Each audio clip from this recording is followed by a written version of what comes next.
وما أصابكم يوم التقى الجمعان فبإذن الله وليعلم الذين نافقوا. وقيل لهم تعالوا قاتلوا في سبيل الله أو ادفعوا. قالوا لو نعلم قتالا لاتبعناكم هم للكفر يومئذ أقرب منهم للإيمان يقولون بأفواههم ما ليس في قلوبهم والله أعلم بما يكتمون.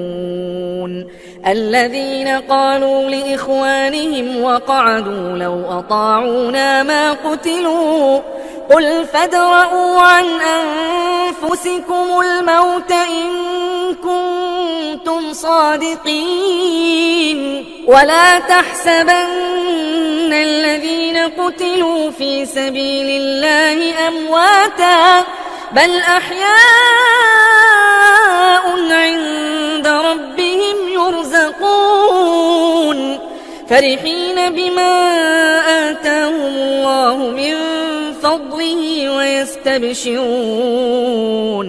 ويستبشرون بالذين لم يلحقوا بهم من خلفهم ألا خوف عليهم ولا هم يحزنون يستبشرون بنعمة من الله وفضل وأن الله لا يضيع أجر المؤمنين الذين استجابوا لله والرسول من بعد ما أصابهم القرح للذين أحسنوا منهم واتقوا أجر عظيم.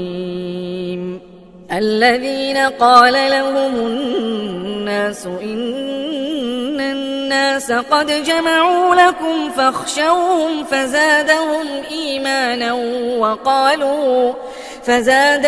إيمانا وقالوا حسبنا الله ونعم الوكيل.